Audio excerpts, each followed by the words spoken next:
Hey guys, my name is G and you're watching Keeping This Tech. And in today's video, we're gonna talk about my first impressions with the iPhone 13 Pro.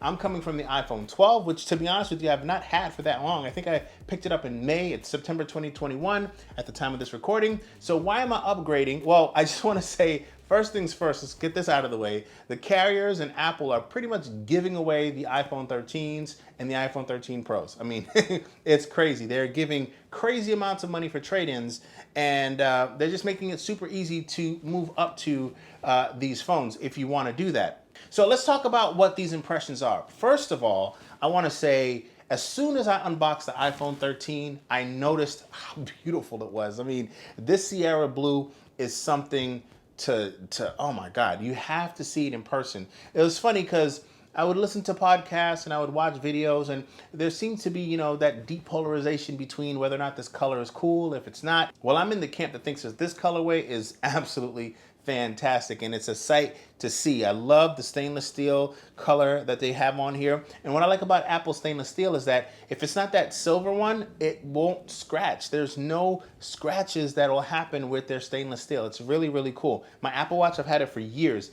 and the stainless steel gold has no scratches on it. So believe it or not, I don't know what they're doing, but this is just a premium phone, and it feels and looks like it. Speaking of the way it feels, it's heavier than the 12. You definitely know that you're holding a more premium phone, as well as you know, when you're looking at it. This is top end. The other thing that kind of caught my attention is, I mean, you can't deny it, this bump back here for the camera is massive, and the lenses this year are massive as well. More on that in just a moment. But I think the fit, the finish, the feel of this phone is just A+, top notch. I mean, you would expect it for a phone that costs $1,000 and plus, right? For what this is. And yeah, the build quality is an absolute upgrade over the 12. Don't get me wrong, I like the 12, but I prefer the frosted back over the glossy one. Because I feel like you could take this and use it without a case and not have to worry about scratches on here, but I'm not gonna be so bold as to not have a case on my iPhone, especially one that is worth 1,200 bucks. All right, now, the next thing that I want to talk about is the display. Now, the display is what everybody's talking about this year when it comes to the Pros, because they now have that Pro Motion display that goes up to 120 hertz depending on the activity that you're doing on your phone.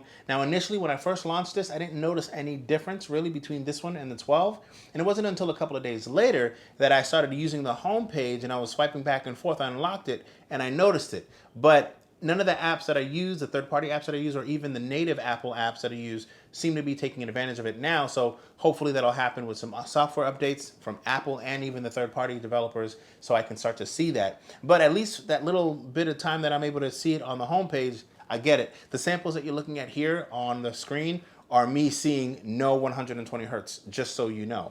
All right, the other thing about the display that I'm really, really excited about is the brightness. And actually that is the major reason, probably the number one, number two, and number three reason why I'm upgrading from the 12.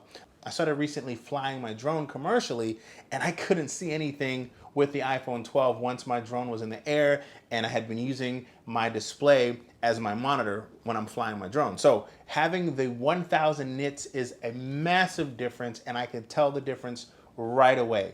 As far as HDR is concerned, watching movies, they both have that peak brightness of 1200 nits, but I can tell you side by side, the image is just that much sharper on the iPhone 13 Pro, and also just a little bit more detail. So I don't know what it is. It's like the blacks are a tad bit inkier, and it's noticeable if you're looking at them side by side.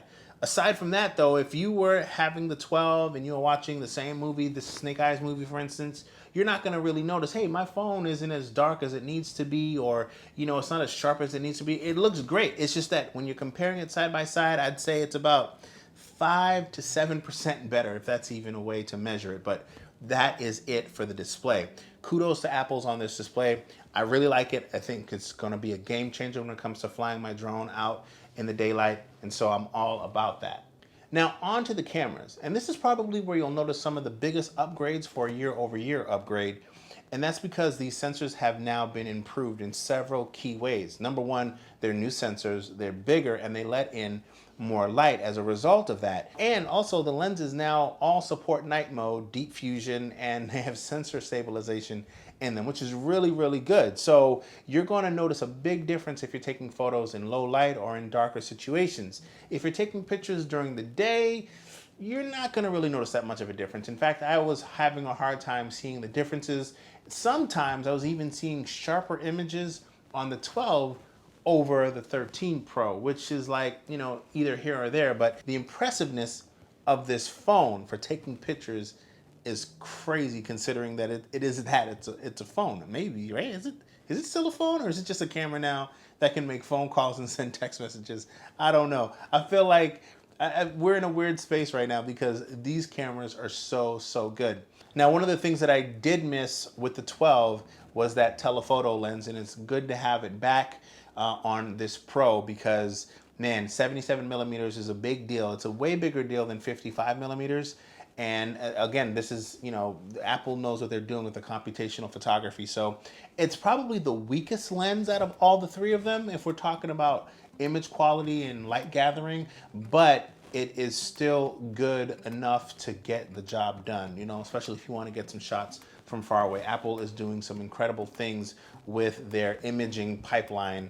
Next up is battery. Battery is incredible. If you care about battery life on your phone, you are going to love the brand new Pros, period. I took my phone off the charger at 5:53 in the morning. The battery did not completely drain and die until 9:06 that night.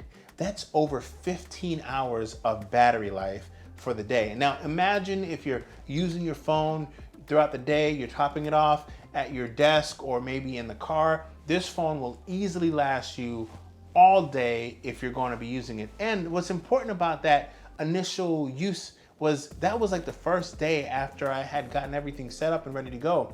Remember, the iPhone is doing a whole bunch of indexing and a whole bunch of stuff in the background, and I was using it a lot. So to get 15 hours of like heavy usage, not normal usage for me, to be honest with you, means that I'm gonna have a really good time with this battery life as the months and hopefully years go on. I don't think I'm gonna be upgrading to another phone anytime soon. And so this neural engine inside here is supposed to be improved. You're supposed to get better graphics. I don't play games on my phone, so I don't really see that so much.